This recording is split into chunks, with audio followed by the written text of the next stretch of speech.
Welcome everybody to 52 Living Ideas. Today's Monday, so it's the Switch Monday. And we're doing Outwitting the Devil by Napoleon Hill. And it's always a delight to have Chase and Alex leading this. So over to you, Chase. Thanks, Shrikant. All right, so this is the Switch. Before we get into our first principle in our set of weekly principles from Outwitting the Devil, I gave everyone an exercise for last week. And the exercise was essentially to get a full picture of the book, but in as much detail as you can. Essentially, look at the full picture and increase your resolution to whatever degree you've got time to do that. So if anybody who completed that, first of all, actually, anybody who completed that exercise, go ahead and just type in the chat, I did it.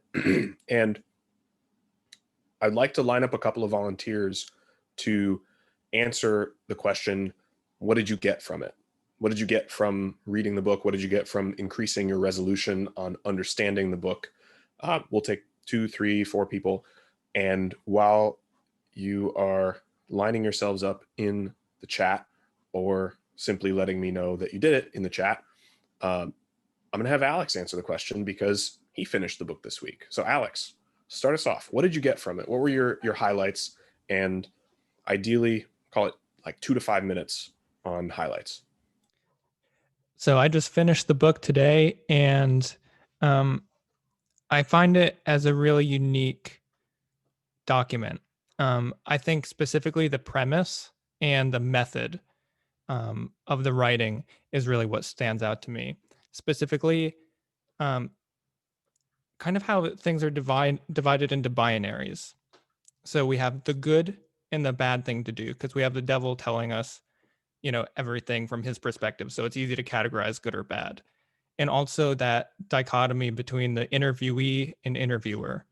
And I think it just helps to create these pretty strict boundaries between what's good and what's bad, which I think in a lot of philosophies is not necessarily so strict. I think it can be a powerful call to action, right? By creating a good guy and a bad guy, or a good action or a bad action. So, dividing people into drifters versus non-drifters, and basically saying you don't want to be one of the drifters. So I think just that dichotomy that it shows is helpful for me in just kind of sorting through some of the gray and stuff and actually taking action. Awesome. Did any of the specific principles, either the ones that we outlined or some of the other, they give in the list a couple of very clean lists of sort of either principles or ways of being, what a drifter looks like, what a non-drifter looks like. Did any of the principles stand out to you? Like what were your key takeaways about how to avoid being a drifter? Like I mentioned last week, I think in general, everything seemed intuitively sound to me. I think the biggest thing that struck me, because I feel like I would agree with it when would consider myself drifting or non-drifting, would be the definiteness of purpose. And when I keep my eyes on that and keep my intentions centered around that, everything lines up. And it is like a snowball effect, as it's kind of described in the book. If you are becoming a drifter, if you don't have definiteness of purpose, it'll snowball into worse and worse and worse, and vice versa. So yeah, I'd say that. And then lastly, did you do any other inspectional work using other sources? Things like, did you watch any recap videos, look at anybody else's notes, outlines, things like that? I'm just curious. No, I listened to the audiobook and read it accompanying that as well. Okay. And it was interesting also having it was interesting to see the impact different narrators can have on the text. That's a little bit of a side point, but the devil, whoever was narrating it, was great and really gave everything a weight that I think was nice to listen to and not just read. Cool. All right. Thanks, Alex. Next up, we're going to have Joe chime in. Joe, so how much of the book did you get a picture on, and sort of what were your key takeaways? Some of my key, I got through the first 5 chapters, so I just got up to the point where they were starting to speak about truth, which actually would have been really interesting. So I got a little bit of a late start to reading it, so that's a little bit unfortunate. But there's a lot to take away even within that first 5 chapters. I thought the distinction between a drifter and a non-drifter was also something that kind of stuck out with me. It's very binary, which I didn't necessarily see the world that way, especially coming out of the Great Depression when this book is actually being taking place. That was a very difficult period where we meet adversity and we just overcome it, and we find ourselves through this adversity. I completely agree with that premise, but I don't necessarily think that it's as simple as just you adapt to the environment, because some of those situations were so difficult, that I think that it would be very challenging. And I understand that's the point of the book, and that's the difference between success and non-success. But I don't think it's as binary as it makes it out to be. The other thing that struck me is how success was defined as well, in the sense of who was successful. These captains of industry, these are the independent thinkers. And, that to me is not necessarily what is a meaningful life, or an independent thinker. An independent thinker can be in any walk of life. And I think that that's a really important concept, is that it's not necessarily the captains of industry that I've always had the highest regard for. It's the everyday individuals that, have their own thoughts and are living their own authentic life. So I think that that's a much more meaningful way to portray what success is really all about.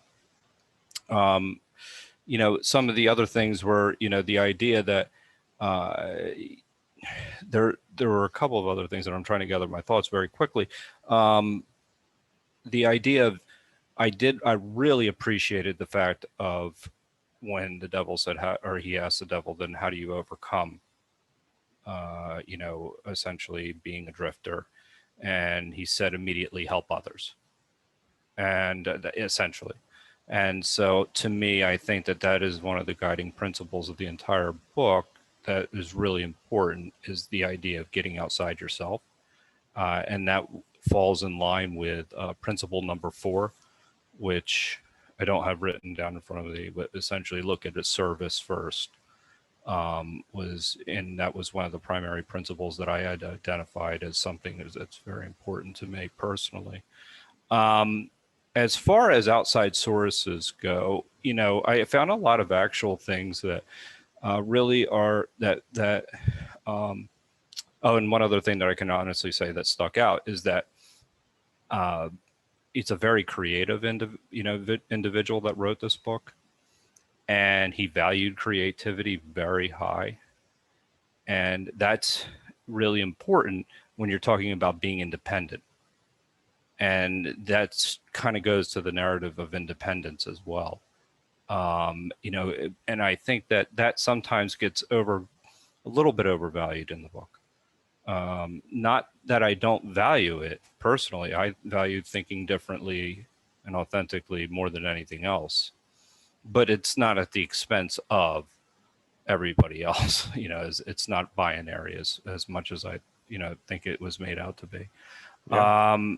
Yeah, I mean, I did look into some of my own personal principles as well, and I matched them up. I don't know if you want me to go through some of them, but that would be, this idea of how to handle desire was also a theme in the first 5 chapters anyway. Yeah. And I see a lot of things that related to Stoicism actually that would answer a lot of these, these principles would be reinforced in Stoicism. Yeah, absolutely. I yeah. think the Stoicism connection that's one that I've identified as well, that at least for me in applying a lot of these principles has helped be a guide. I really like, I mean, the principles of Stoicism speak to me quite a bit. And going through Outwitting the Devil, I'm constantly thinking, okay, well, how would the Stoics, how would Epictetus interpret this advice? What do you think about the idea of indifference, though? So, and that, because I didn't get that feeling that indifference existed into the in the first 5 chapters anyway. So I shouldn't be speaking too like authoritatively. But the idea that there's one of my favorite sayings in the poem "If" that I find that resonates with Stoicism is if you can meet triumph and disaster and treat these two imposters the same. It's almost as if Napoleon Hill saying triumph is the only good, and disaster is a product of your inability or your conforming to the rest of society or to the devil himself. And I found that to be a very difficult thing to accept. And I like the Stoic principle of indifference. Yeah. In this particular case. So, that was something that I use as principles in general, to be lied about, not deal with lies, and, that's in the poem, If. So there's a lot of what resonates with me in that regard. But, there are multiple things that I've written down that I'm not going to go. I mean, I don't want to take up too much more time. But yeah, I mean, it's an excellent book. I think it captures I know I've spoken, some counterpoints to the author, especially when it comes to the idea of the either or. But the idea of independent thinking is absolute when it comes to being authentic. Yeah. And so I think that that's a really important point. If I had an overarching theme out of the first 5 chapters, it would be that. Yeah, I mean, again, I'll maybe have a little bit more next week. And I did do the exercise as far as my values. And the way I check my values is the opposite has to be true. Like, so how do you know something's good in Stoicism? That's how you come up with these,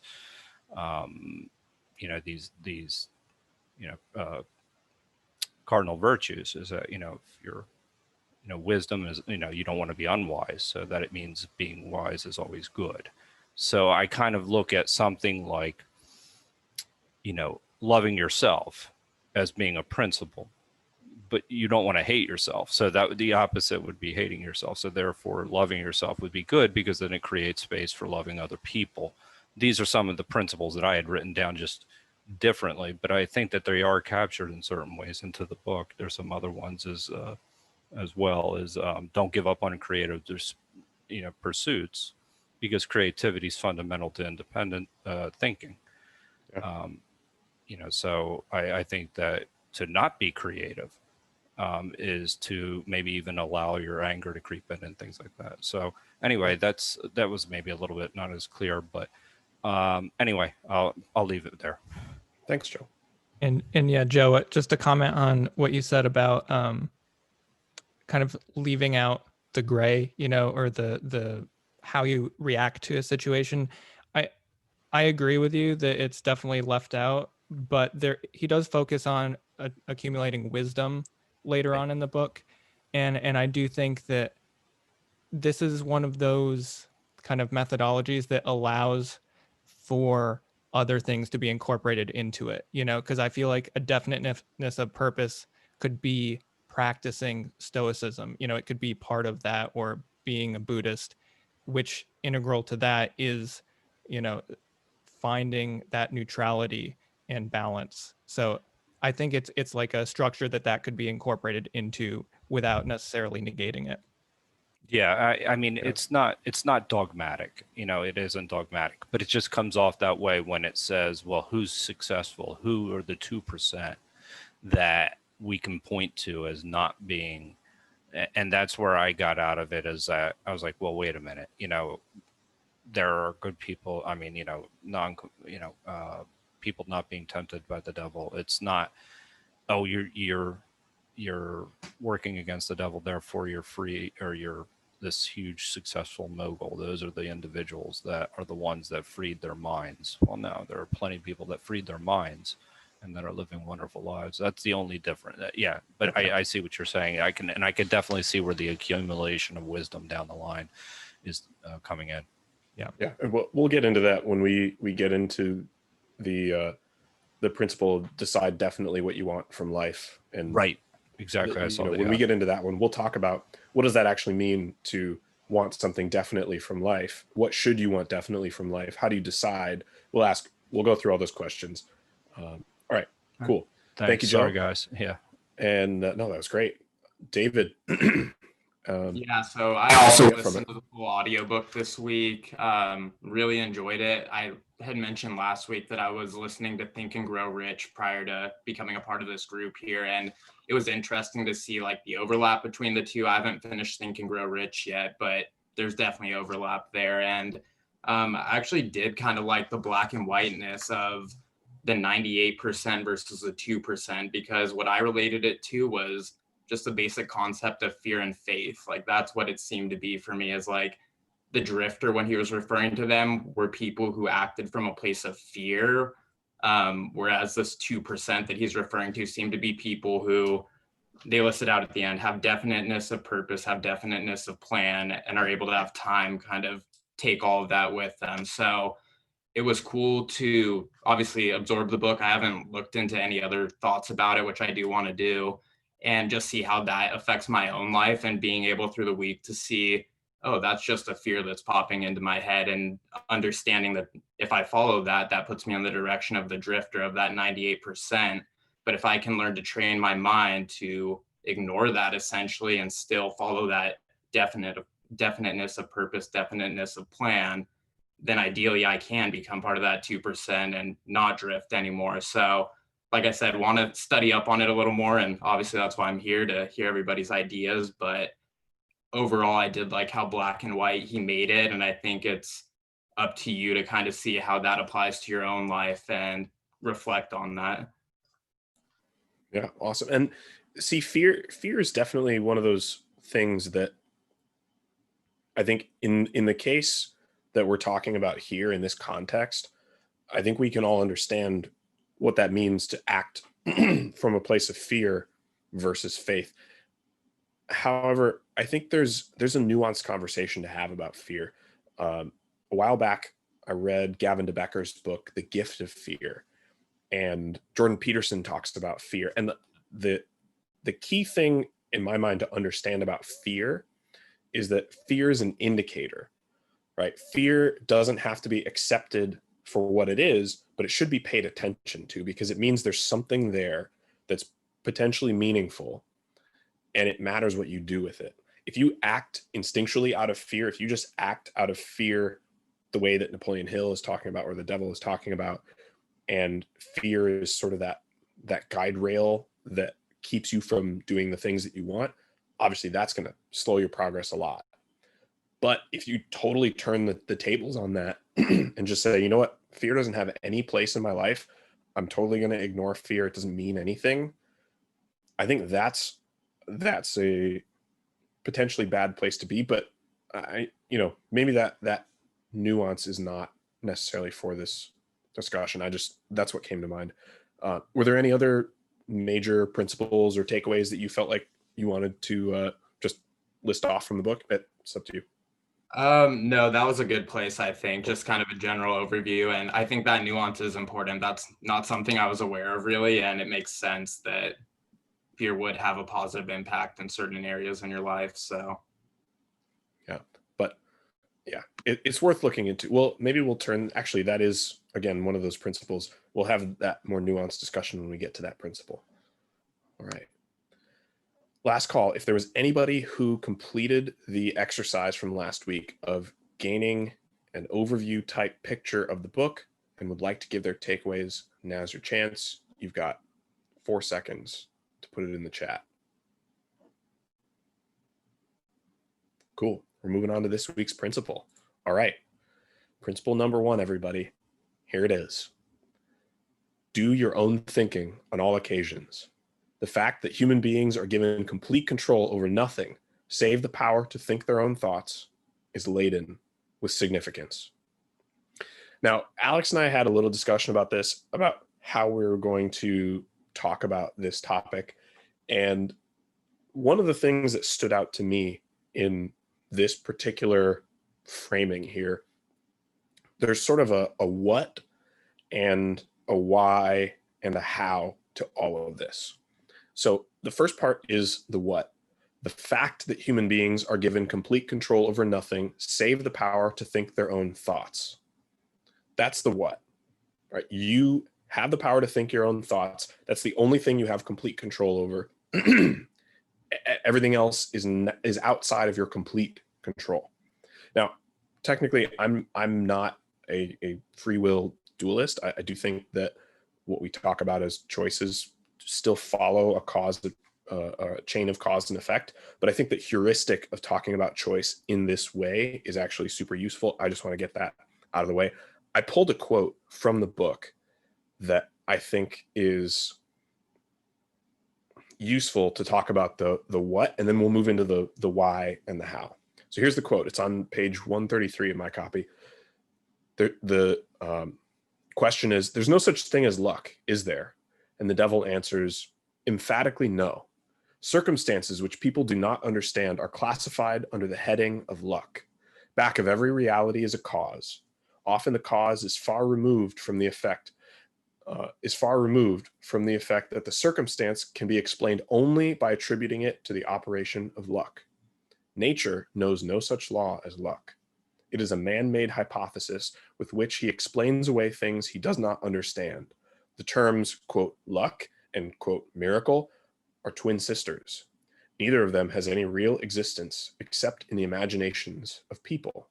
Both are used to explain that which people do not understand.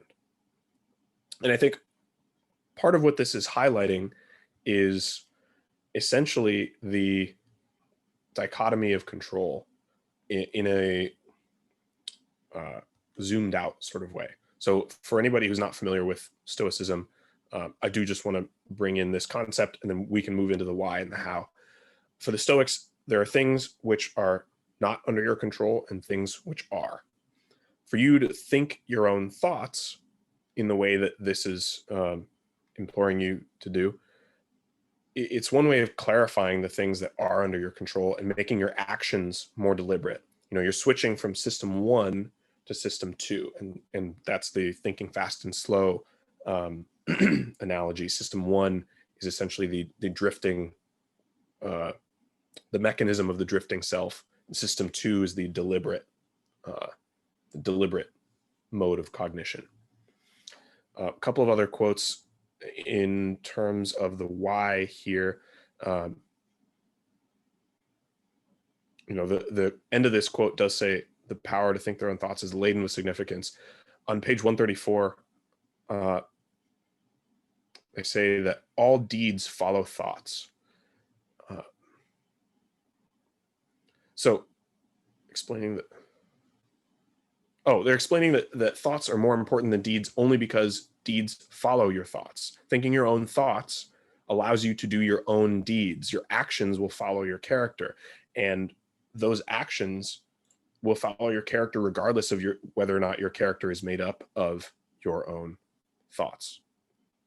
So then the most important question is the how. In my mind, we can get lost in the discussion of these principles and their merit, but at the end of the day, we're here to implement some practical philosophy.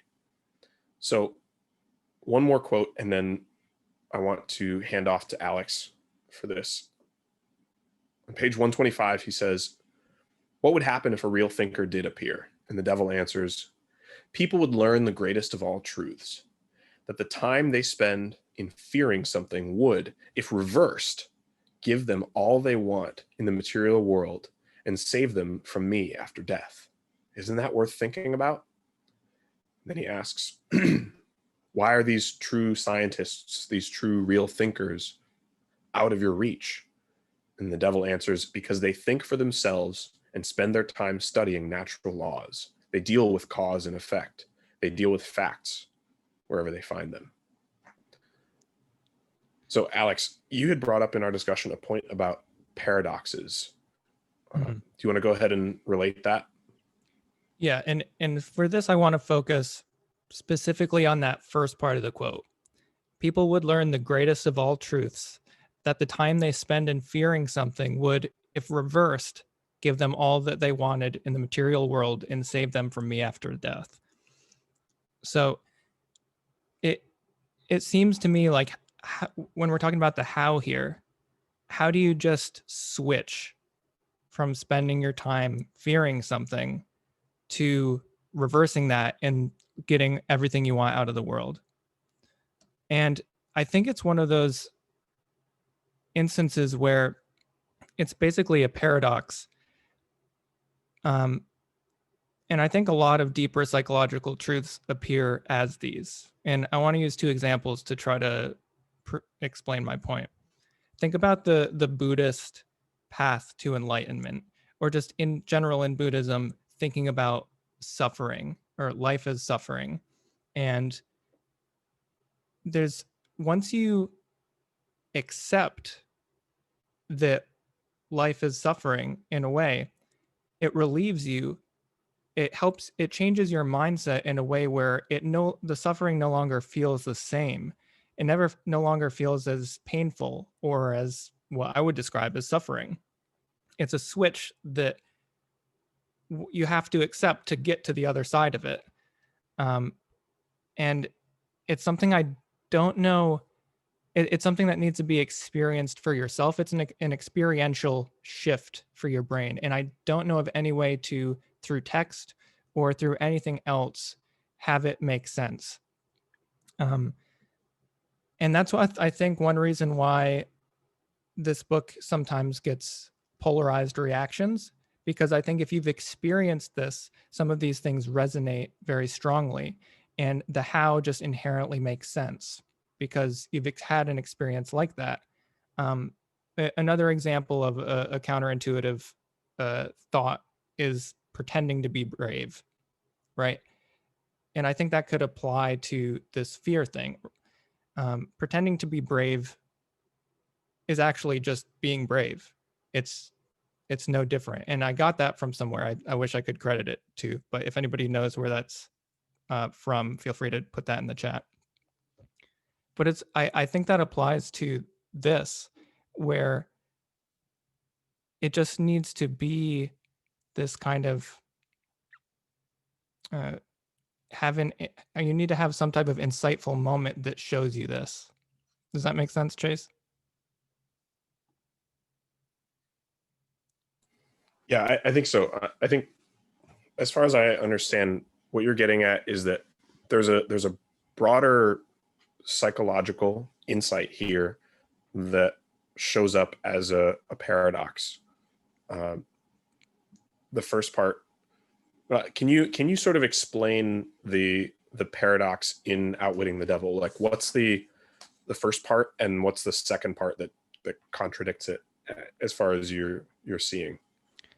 So the first part is that people are spending all their time in fear, and Okay. that it seems to be unavoidable, right? Mm-hmm. And it's about the flipping of it. If it's reversed, so if I don't see it as actually, like, you see what I mean? I think I see what you're saying. So essentially, the fear is a reaction. So fear is typically a reaction to something that you're perceiving as negative or potentially harmful, right? And the message of fear is that if you reverse your reaction, something bad will happen, right? If you are afraid of the snake, the action that implies is run away from the snake. Because if you do the opposite, if you reverse your fear, the snake will bite you. You will die. Now, if you're living your life that way, it's a paradox, because the message that your brain is giving you for how to act in face of this fear is that same message of, well, if you don't act this way, you're going to die. But the reality of the situation, the deeper truth of the situation, is that if you reverse what you're doing, you'll actually live. Like what you're doing now is dying. What you're doing now is stagnating and moving backward. But if you reverse that, you'll actually live. And so fear is essentially a poor indicator for the current situation, you know, the current social context, the current context of trying to be successful, fulfilled, enlightened, you know, transcendent in a way. Is that, did I explain that properly? Yeah, no, that's the way I understand what you're saying. Yeah, no, I'd say that's exactly right. And as you mentioned before, it could be a good indicator for this is a meaningful experience. I should not, I should use thinking, as this whole section is based around, to decide actively what to do with this situation. Yeah. And that's counterintuitive. I mean, that's what we're working on. That's what non-drifting is. You know, we're shifting into system 2, which is not driven by emotion like fear, things like that. And we're moving up to deliberate action. Yeah. So Joe made a point, and there was another point that came up when you and I were discussing what to talk about in this topic, that both tie in to a thinker that I've been somewhat obsessed with lately, Scott Barry Kaufman, who's a student of Abraham Maslow. And the thing that Joe brought up about independence versus helping others, we'll get into that for sure in the other principle about essentially giving first before you expect to receive. But the principle there that comes from Maslow and eventually Kaufman is that in order to be a transcendent self, in order to fulfill your, and we'll talk about this in a second, your set of being needs, part of your process has to move from a purely internal to an integrated internal and external perspective, where you are helping others, you're integrating the social context that you're in within your actions and your being throughout the world. And you had brought up this idea that we had called the broad negative implication of social interconnectedness. Do you want to talk about that and tie that in? Yeah.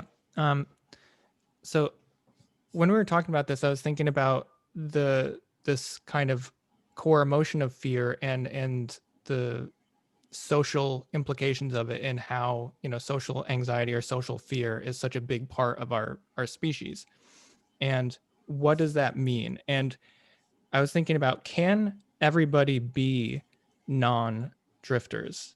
Would our society be able to exist currently, or have been able to develop ever? And I think that social fear is part of what led us to be able to create societies and cultures. It put a limiter on the ability of the individual potential to thrive, possibly at the benefit of the group. Social pressure and shame, and the fear of these negative social interactions and judgment held society together, united with fewer defectors because people were afraid of the negative social implications.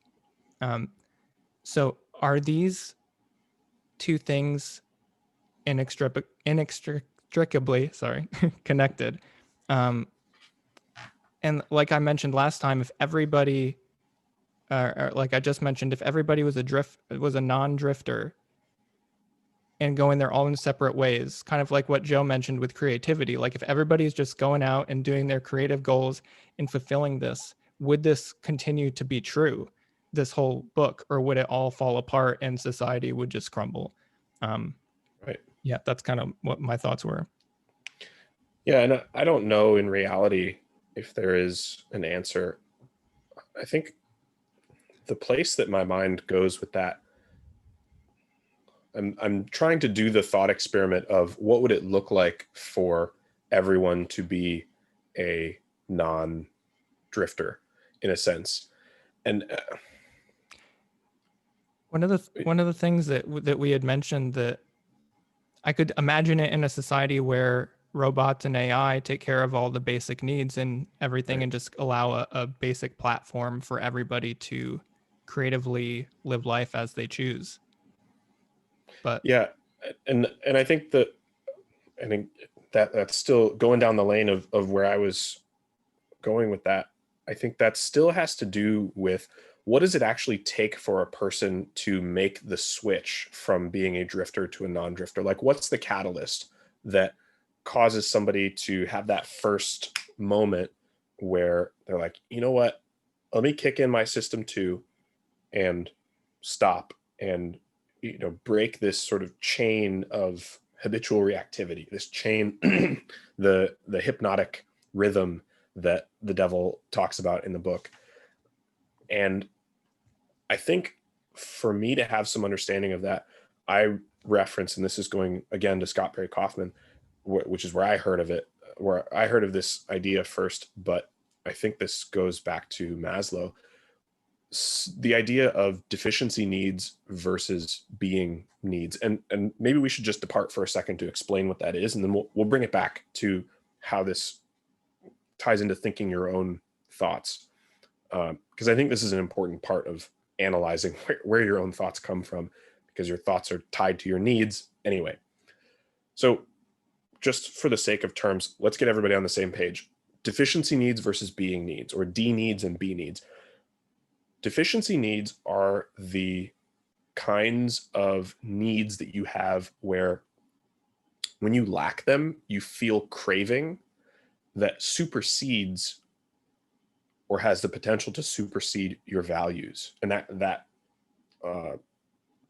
prioritization can really only be reordered through some pretty strong discipline, pretty strong system 2 work. So for example, hunger, right? Many of us have experienced extreme hunger to the point where we let pieces of our character go. Like we're willing to be mean to people. We're willing to cut in line. We're willing to cheat. We're willing to, you know, be a little extra jerky to get the sandwich or get the coffee or whatever the next thing is, where you've got this deficiency need in place. And because it's unfulfilled, you just have a strong evolutionary drive to fulfill it at the cost of longer term, potentially valuable things. So those are deficiency needs. And in the explanation of that, deficiency needs would be things like hunger, sex, love, shelter, things like that, that are really the foundation of your personal security. And in the sailboat metaphor, those things are also things like self-esteem, connection, safety. And that's a little bit of a deeper way of looking at those deficiency needs. But that's potentially for another discussion. Whereas being needs, B needs, or Maslow called them meta needs, I guess. Those are higher order needs that don't supersede your values. They're integrated with your values. Things like justice, liveliness, beauty, truth, meaningfulness, autonomy, things like that. Those are being needs. And when we come back to this question of what societally sets people up to have that first moment where they kick in their system 2 and they're on the path to not drifting, I would pose the question that are the drifters of society largely people who are forced to constantly address deficiency needs more than others, whether that's actual poverty, whether that's emotional poverty of some sort, like whatever the deficiency needs you want to look at. Are the drifters in society the people who are stuck on their deficiency needs? And do you have community level deficiency needs that infect the community such that when people start to become non-drifters, they're more faced with that resistance, that pressure that the devil even talks about in the book of, like, people are going to bring you back down. That's sort of the place my mind goes to that. Do you want to react to that? And then we'll bring it back into the... Yeah, it definitely raises the question of how applicable are these techniques and ideas for everyone. And that's something that I feel like with a lot of different philosophies, I have a hard time wrestling with. Because kind of like what I alluded to with talking about the paradoxes is, I don't know how much choice people have to have an experience that convinces them of the validity of an argument. And also, like you mentioned, are they in a position or an environment that allows them to, one, be exposed to ideas that would let them, I don't know, fast track to B needs, or for example, does the environment even allow them to conceptualize B needs, right? To even know that there's something beyond these D needs? Because I could imagine a situation where, like you said, you're super hungry and that those kind of fall to the wayside. And that's when we know we're still going to get food and it still happens. Not actually in peril. But what if these things are actually constants? It seems like it poses a potentially obstacle that I can't think of a way to get around. Right. And so to tie it back in, the devil actually talks about these things in the book. He talks about bribing victims through their natural desires and leading them astray. I think that's exactly where this deficiency needs idea connects with Outwitting the Devil, is that if you have deficiency needs that are part of your natural desires, you can be led astray. That's how you become that's the path into drifting, is being leveraged through your natural desires. Our friend John talks about it as getting through life versus getting from life. I think that's another beautiful way to explain it. It's like a Venn diagram of explanations that's popping into my head that are all talking about this same idea. And in the book, the way that he talks about leveraging those things is through things like flattery and propaganda. And the big one that we already touched on is fear. So how do we use our natural faculties to leverage ourselves the other way? Yeah, I think that's just thinking, right? It's using the power of our brains, like the premise of this quote. It's becoming aware of what is actually happening.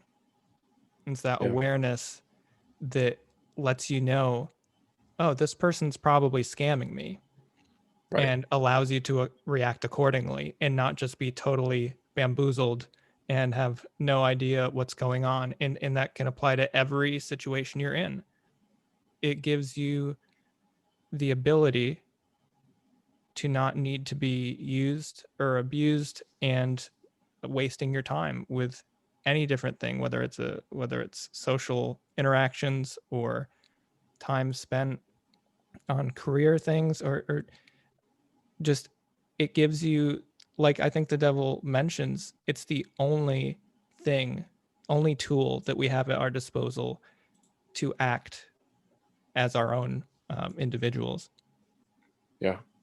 So then here's the question that I'll pose to everyone, and I want you to think about this. And when we open up for discussion after the podcast, this can be the first discussion question. But how do we train ourselves to be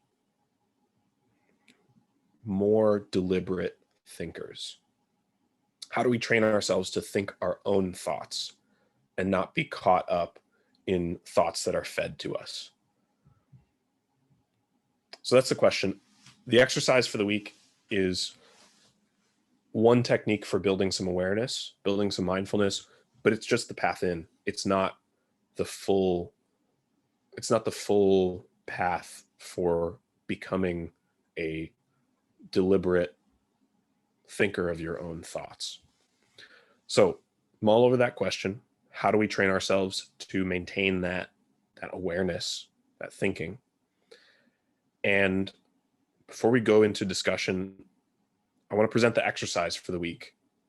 And if you think of something that would be a good answer to this question that would maybe supplement this exercise, absolutely feel free to throw it in, post it in the comments on the meetup page, send me an email about it, whatever you want to do.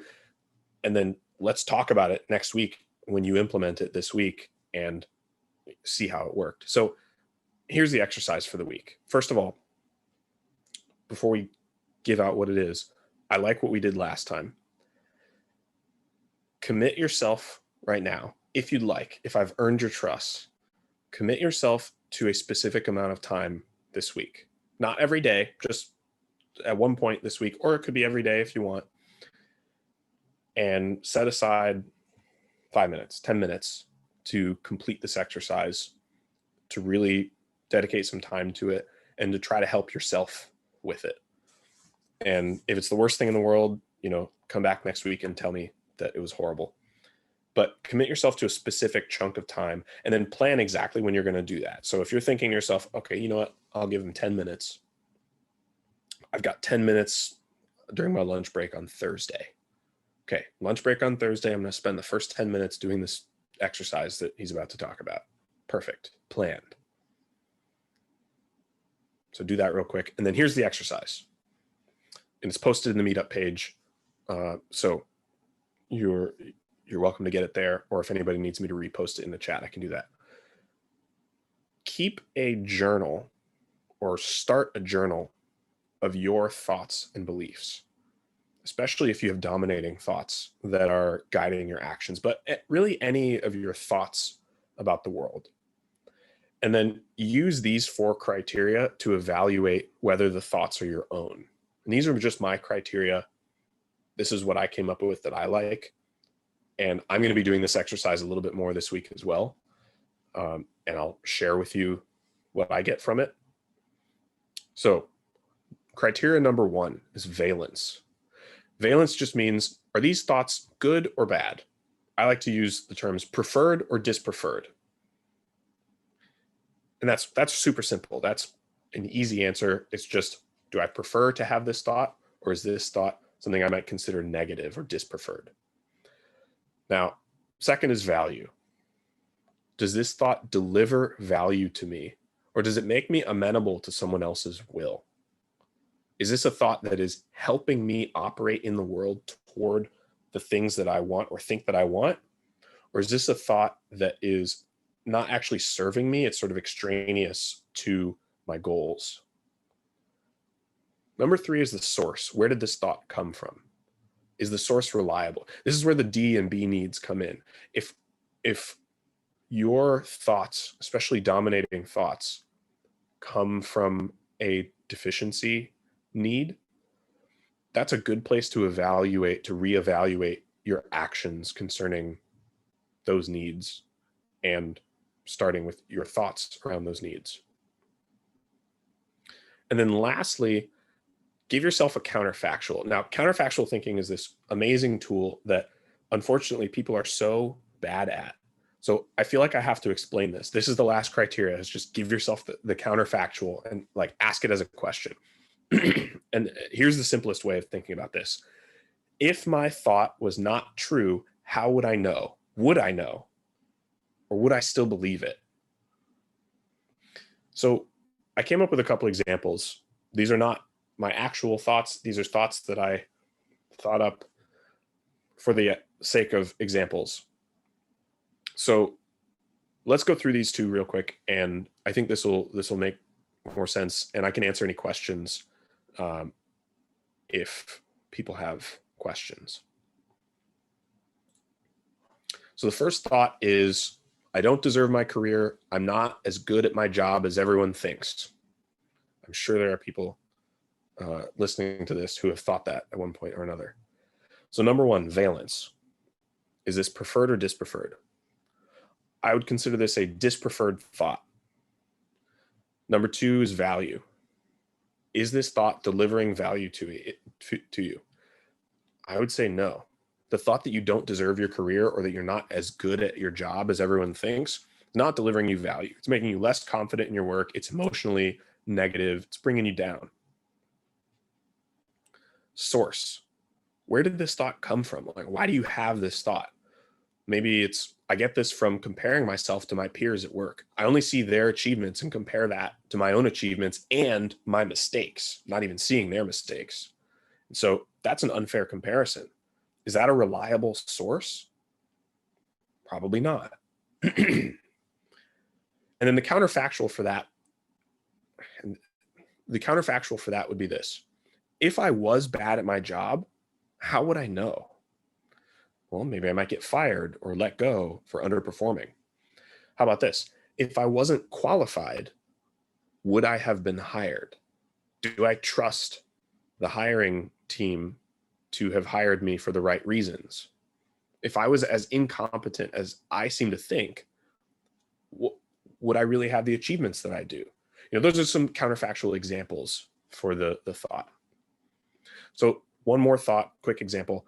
I'm a good listener and my friends really appreciate that about me. Number one, valence. I would consider that a preferred thought. I would prefer to have friends who appreciate my listening skills. So it's a happy thought, positive. Number two is value. I would say this delivers me value, gives me confidence in my friendships and my character. Number three, source. Interesting. Where did I get this thought from that I'm a good listener? Well, I've been told by my friends that they appreciate how I listen. I'm able to reflect in detail about things people tell me.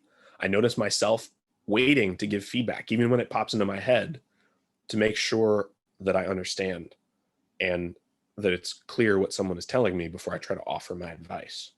So I think that's a fairly reliable source for this thought that I'm a good listener. And then the counterfactual, this one is a little harder. If I was not a good listener, would I still think I was based on what's going on? Like, how would I know? Well, people may not tell me that I'm a good listener, but that doesn't mean I wouldn't be. How would I know if I wasn't a good listener? Well, would I hear? Would people tell me less than they do? Like, how do I know it's true that I'm a good listener? And I think that comes back to the source and the reliability of that source. So the counterfactual, maybe I'm overcomplicating it. It's actually pretty simple. Would I know if I wasn't a good listener? Yeah, I think I would. I think that I wouldn't have all this evidence that I'm a good listener. So there's your thought analysis, right? It's these 4 criteria. It's pretty simple. And I think the hardest part is the counterfactual, but I think that kind of thinking is extremely important. So that's the exercise for the week. You're welcome to expand or contract that as you will. I hope that you get something out of it. First of all, if there are any questions about the exercise, go ahead and pop an exclamation point or something in the chat right now. You can ask, clarify. Alex, do you have any questions about the exercise? Any thoughts about it? No, I think it's a good exercise. Do you have any recommendations on where to start? Yeah, I would assume personally, if I was deciding, I would pick whatever I feel like the most relevant or important are. Or for me, I have a journal, so I'll probably go back through and look at the things that come up consistently.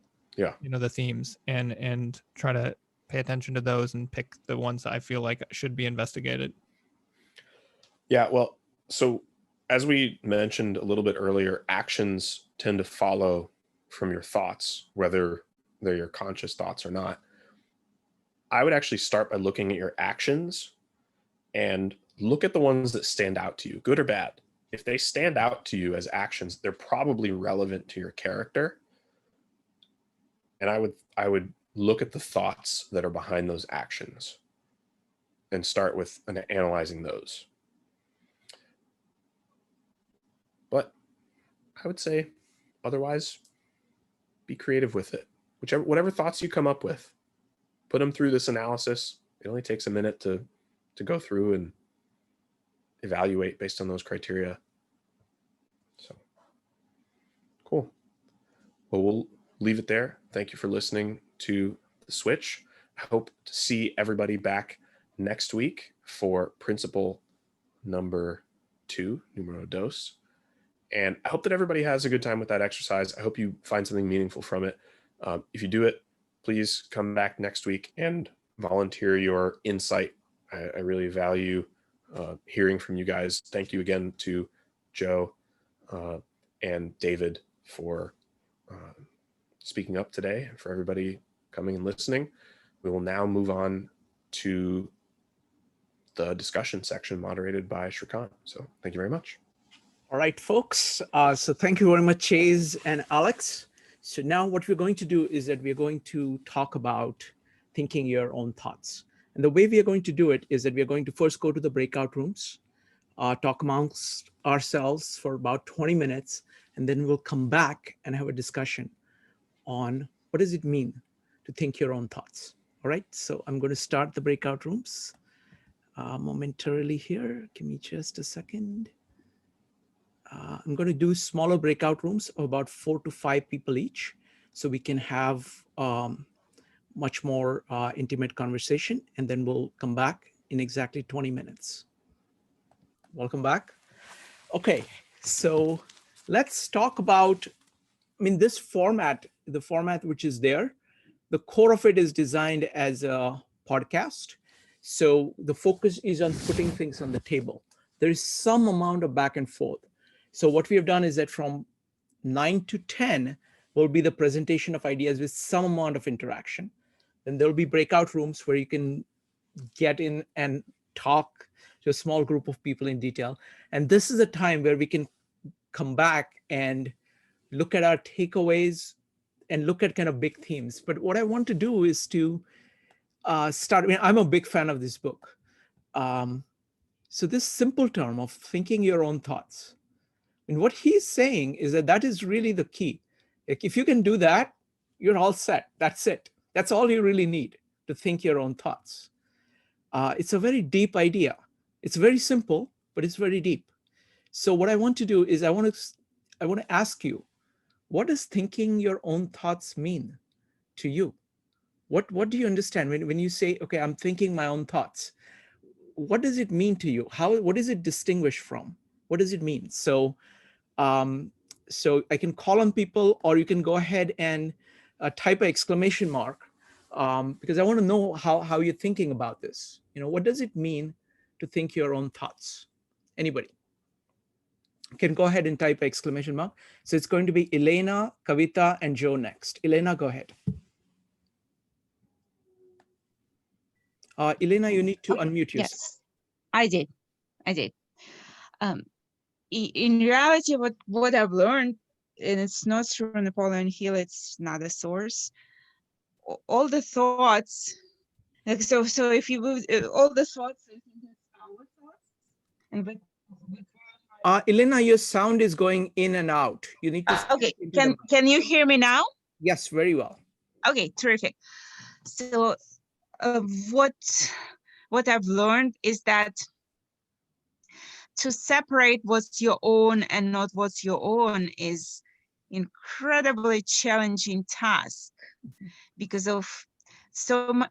There are layers of dust. So say you've traveled and you went from one country to another country, and it just jumped so many planes and such. So you have so much these particles that brought from everywhere, different time periods. So some thoughts would be coming from the period when you were 7 years old. I was 7 years old, and my mom said X. And then I even forgot that particular point, but now I think that girls have to behave this way and I don't know where it comes from. And I would think, I would be so truly believing it's my own thought, but in reality, it's my mom said that, and I forgot that. And or some other things are very easy to separate. Say it's political beliefs, and we would know, okay, it came from this and that, so that you could trace it back. And in reality, my particular position now, I even don't know what my thoughts are, which thoughts are my thoughts and which thoughts were planted by society, parents, grandparents, friends, social media, everything else, the time and life experiences. And I even don't want to know. I just, what my particular quest is, how can I be effective with, and our discussion room was also great on that. How could I be effective in using the thoughts that are serving me in, Sure. in achieving certain results in my life? Wonderful. Or in life, the society of everyone else, society, family, all these different circles. How can I be creative and do good, say what we call good, through thinking less and creating more? Sure. Thank you so much. Yeah, wonderful. So I want to reiterate, kind of summarize it. We've got these large brains, and we are social creatures. We have tremendous capacity of absorbing everything around us. And that's not bad. That's our glory, that we are able to do that. But it does make it challenging of kind of separating out what you're taking in and kind of having your own authentic thinking, and the relationship between that is really fascinating.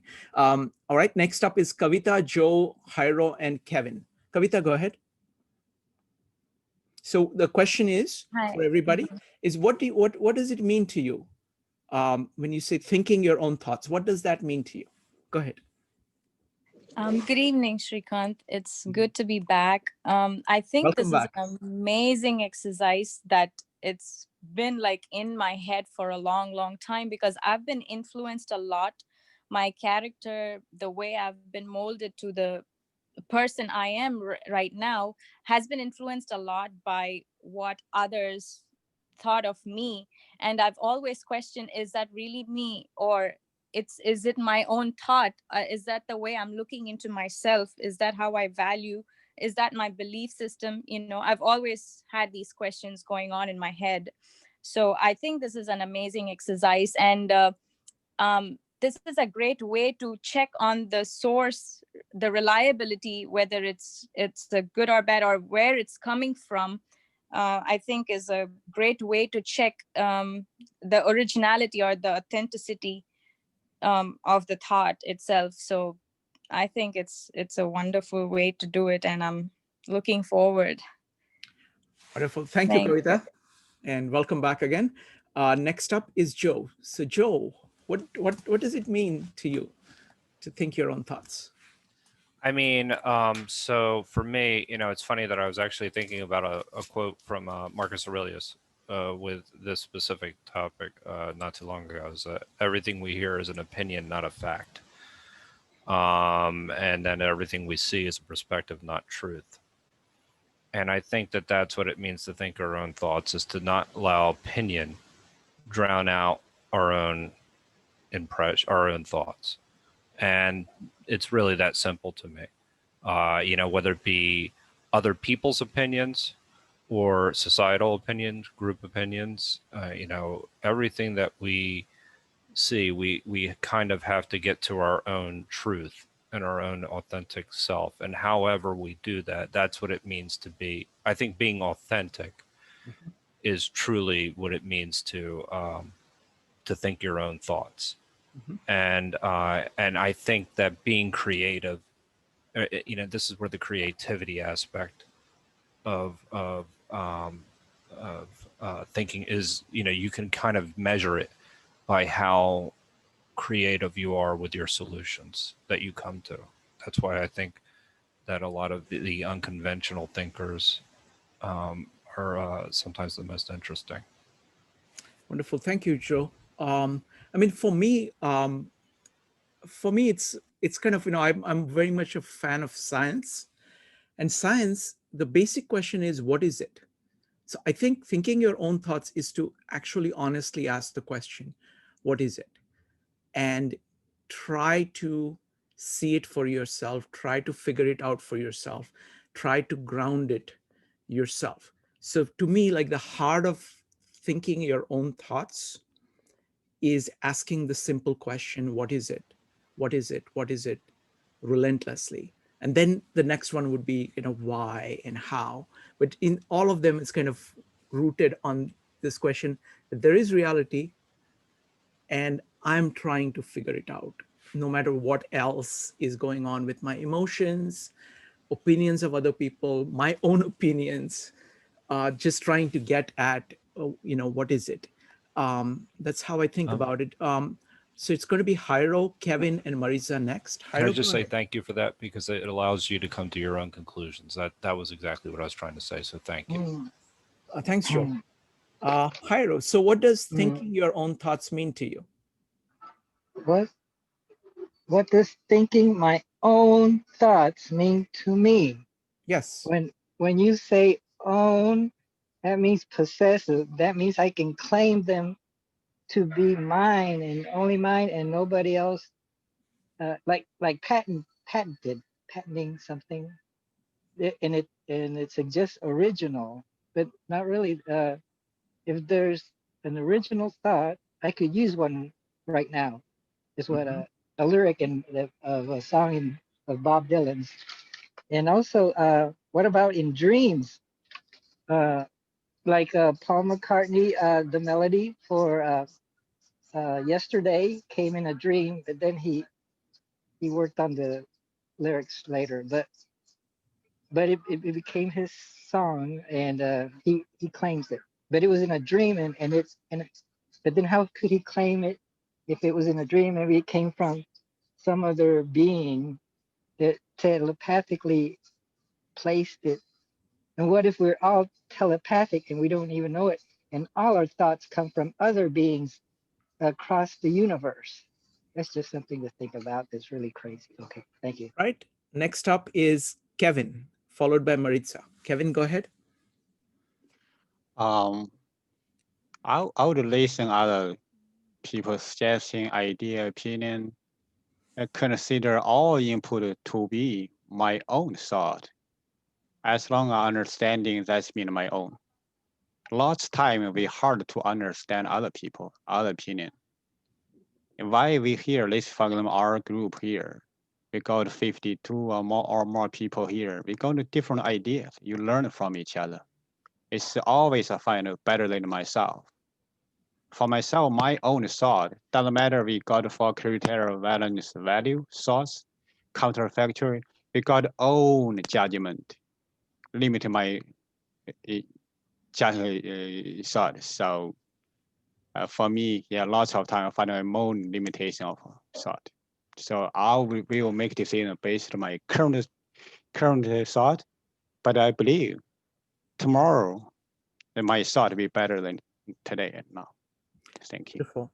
Thank you, Kevin. I mean, this is very interesting with the issue of other people's thoughts and your thoughts.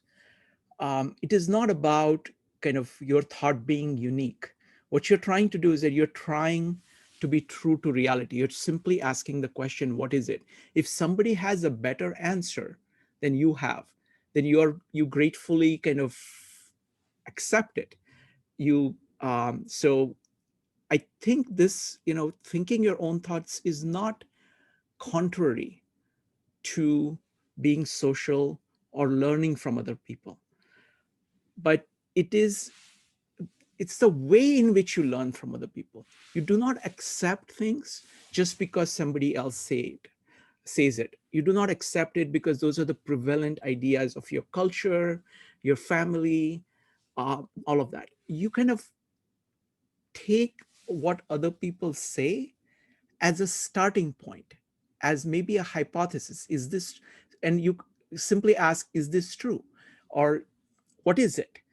And if you come up with something which is the same thing, but I find that actually trying to break your head against a wall, even in trying to discover something very simple on your own, it's far more powerful than accepting the same truth from other people uncritically. Because if you do that, then actually that's not very useful to you, because only by kind of figuring it out on your own. So it has to do with kind of yourself figuring it out.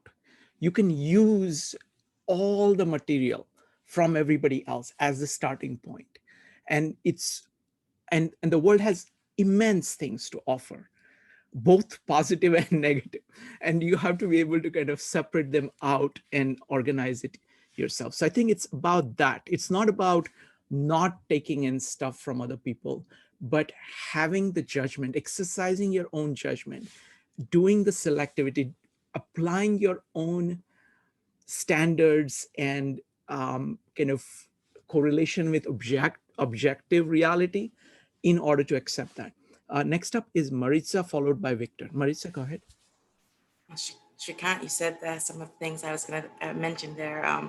For me, culture always comes to mind when, pondering whether or not something is my thought. I come from a culture that is very superstitious, and, from the time I could, breathe, pretty much, I was told to do something with zero explanation, right? And then they just, years upon years, it's just layers and layers of things. For me, you said for you, it's what is it? For me, it's why is it? And then a very strong question is, can I defend this? And I find that sometimes the answer is no, but I still want to keep it for myself. And then if I keep looking, I can't quite answer. I mean, the answer is yes, but because it tends to be an emotional reason. Now I have learned that I have to forgive myself when sometimes the answer is an emotional one as opposed to one that's purely logical. Like, I don't know if many of you are familiar, something simple like I don't walk on the outside of a street if there's any male present ever, never, it doesn't happen. In my culture, it's a non-issue. The male will always ensure that he's on the outside. If I'm walking along with people who are not of my culture, the onus is on me. I'm not going to expect them to know my culture. So I'll just, and it's quiet. Most people don't realize I'm doing it. There are people who may have walked with me and never noticed that that's what I'm doing. I've asked myself, and I've had people ask me, why do you do this?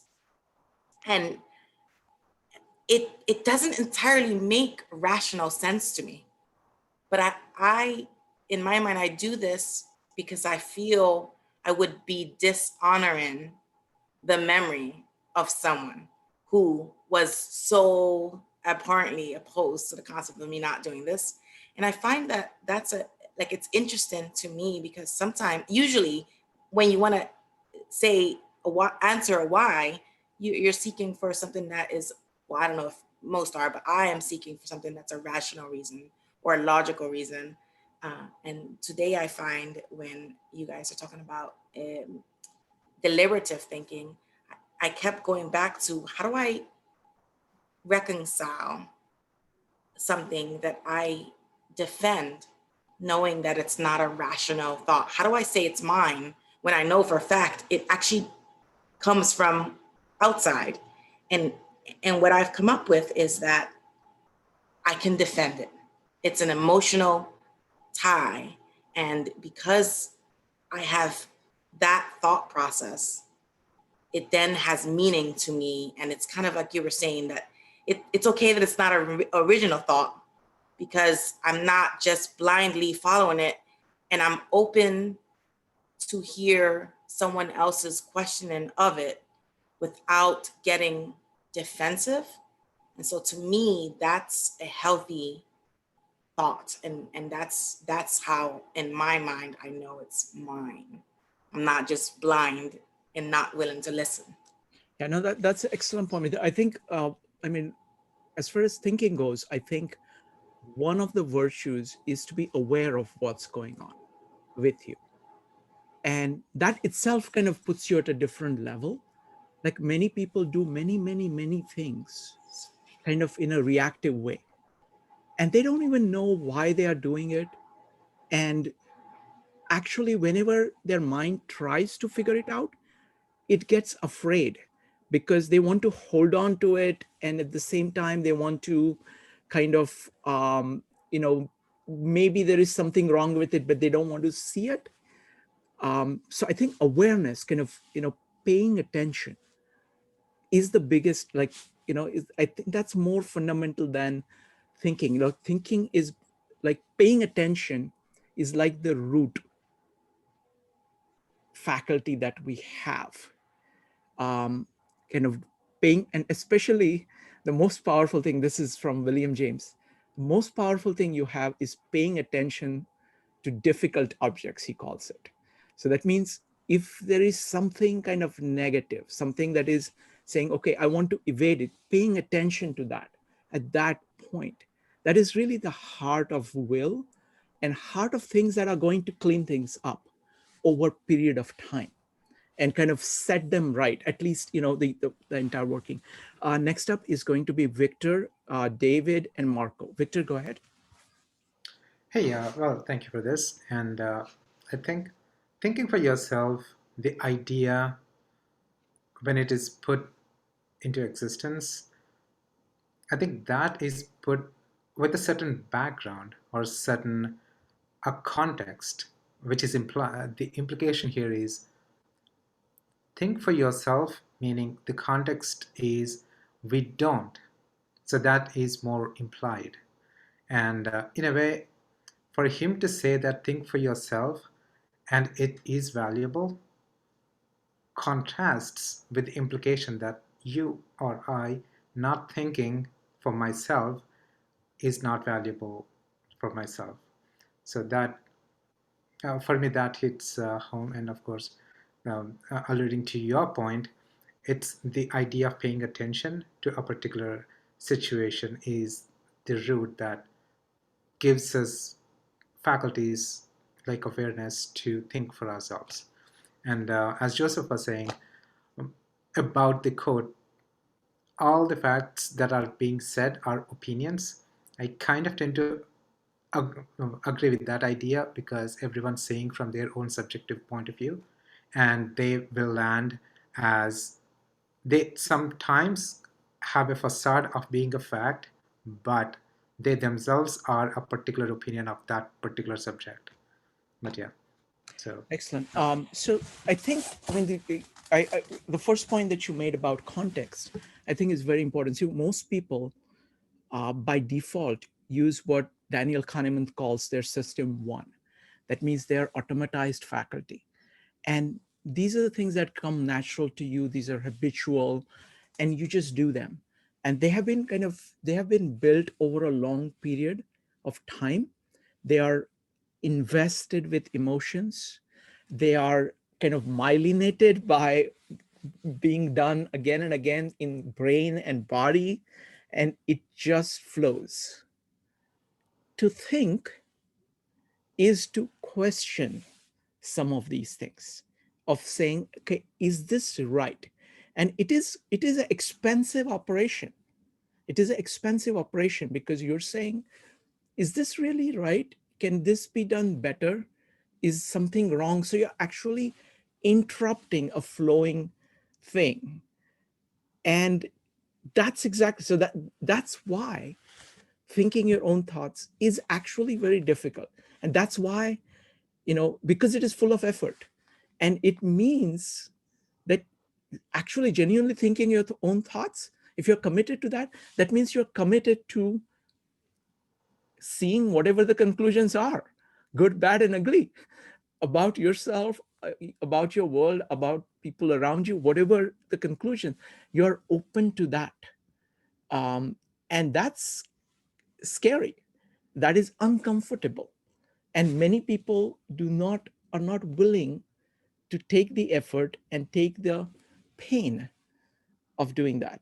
So that's why I think fear as an emotion is a primary emotion that acts against it, because fear is basically fear of losing something. So you're afraid that by actually thinking, you might have to lose something. So so what ends up happening is that the fear comes and then you evade. So you actually retract, you kind of started thinking about it, but then you kind of move your mind back from it because you're afraid what the impact of it is going to be. Next up is David Groth, Marco, and Julie. David, go ahead. Yeah, so Victor touched on some of my points, and we were in the same breakout group, so it makes sense. But what both he and Maritza were saying stuck out to me. Just, are they your thoughts, or is it through culture and family and experiences that you develop these? And what we talked about in our breakout group a little bit was that a lot of that depends on context, whether it's your choices or not, and that being focused more so on, like, at least in my eyes, like the definiteness of purpose that the book talks about. If you have an idea of whatever you're striving after, I think it's a lot easier to compare the thoughts that are in your head against that and say, okay, is this thought helping me get there, or is it veering me away from that?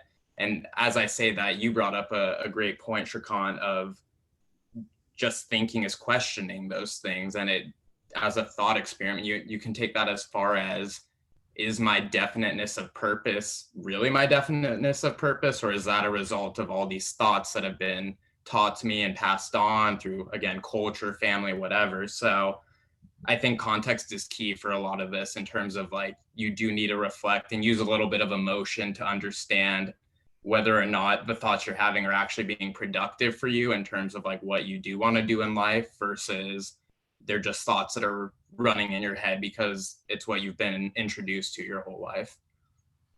Excellent point. I mean, I think the theme of definite of purpose is huge in this book and in life itself, because what happens is that we have very large brains. Okay, we have very large brains, very powerful. We also live in a society and we actually learn a lot. So there is a lot of things going on. And so we are in the midst of this massive amount of action. It's incredible, okay? It's incredible. Now, what purpose does is that it allows you to kind of cut through all of these, and a lot of it is noise. It's pointing in all kinds of directions. What purpose does is that it gives you a direction, that I'm going there. And then you're able to integrate everything that you want around it. Now, one point, beautiful point that Jordan Peterson makes is that pursue your values. He doesn't tell you what values, but the simple fact of saying, that is my purpose and that's what I'm going for, it actually kind of brings all your energy, all your subconscious connections that you're capable of, all your explicit thinking, all your capacity of clarity to bear on this one thing.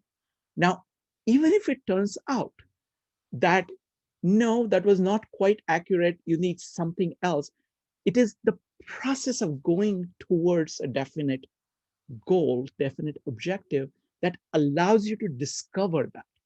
If you just keep meandering, you're never going to find out. So even if that purpose is wrong in hindsight, you're much better off pursuing it, because in the process of pursuing these definite purposes, you discover what you should be doing, because that gives you the feedback that you need in order to kind of hone your direction. Next up is Marco, Julie, and Priya. Marco, go ahead. Yeah, I think this was touched on already, but basically, like, when you're kind of like following an intuition and thoughts are coming up that are sort of like trying to stop you from sort of like going forward with that intuition, and I guess like questioning those like limiting thoughts, basically. Yes, yes. Excellent, excellent. Next up is Julie. Julie, go ahead. Yeah, I think, thoughts, if you think them enough, they become your beliefs. And then often I think it starts with questioning yourself and taking a look at it and saying, is this my belief? And then, as Dr. Phil would say, how's that working for me? Is it helping me? Do I want it? Is it preferred, or what you were saying earlier? And then as I'm personally on a quest for truth, like how does the world work, and I want to understand. And I think that there are certain things that I've come upon that I believe are universal truths, like the golden rule. Other ones that I've found experientially to be so. Make it safe for other people to be who they are. Things I found out through experience that other people have said, and those are mine. They're authentic, especially since I've experienced them. And then everything else is subjectively my viewpoint, and I'm willing to look at that at any given time and consider another person's viewpoint and look for a better way to look at it. So then there's a group of thoughts that I know are not true, but they're embedded in my emotional wound so badly that it can be a little bit hard to free myself. They come upon me, but if I want to entertain them, it's my business. I mean, I have control over that, and hopefully I will be free from them, because I think as children, we are in touch with the truth and what resonates with us. To me, at 60 years old, I'm having to be quiet, and I'm having to really pay attention to what does resonate with my truth inside. And it's hard when you've been kind of lost in people pleasing for years, but I'm glad to have found this place. Thank you. Thank you, Julie and Marco. So what I want to say is that I mean, there are kind of many techniques that you have. I mean, that are there. So, for example, one of the techniques is that people get too caught up in themselves, their own intuitions, their own habits, their own beliefs, and being able to just almost look, kind of step outside of yourself and look at yourself as another person, as if you were looking at another person, is a very simple way of getting kind of objectivity at it. So it's kind of like instead of always looking at yourself from inside, it's it's the Stoic idea of view from above. You just imagine yourself as acting and looking at yourself from a slight height, and you get a very different perspective, because you're no longer kind of attached to everything that you were attached to. You're able to, that slight detachment gives you a perspective. So that's one thing that I thought of when you guys were talking. Next up is going to be Priya, followed by Dave. Priya, go ahead. Yes, hi. Thank you, Shrikant. I have a two-part. The first one is to answer your question. What does it mean to think your own thought? To me, it's more about hearing my own inner voice, no matter how crowded a room is, how loud and the noises that may be outside, and just hearing those voices, just that inner voice and I could hear it as the only single voice. And it's just being able to hear it, whatever that thought is, whether it is, the thought is, hey, the sky is blue, or, something, any thought that comes, but just hearing that single voice, it's what it means to think a thought. And the other thing about, I think my personal take is like, I don't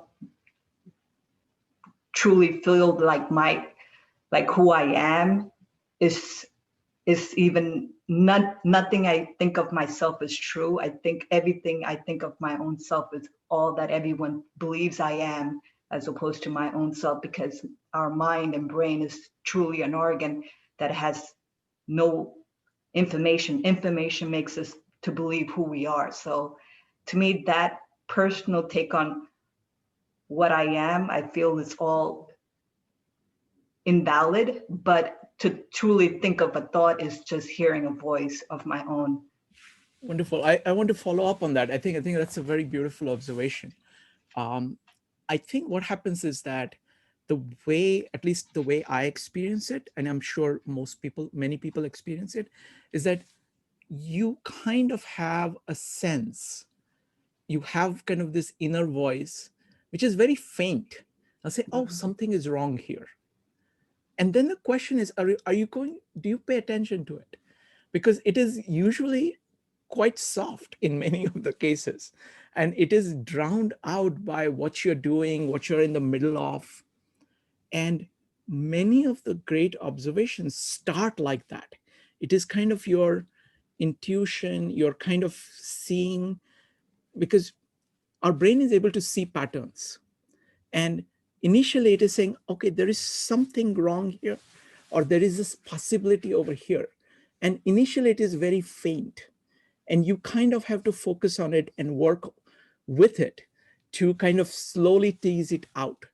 Because the standard paths, the standard voices that are running in our head have been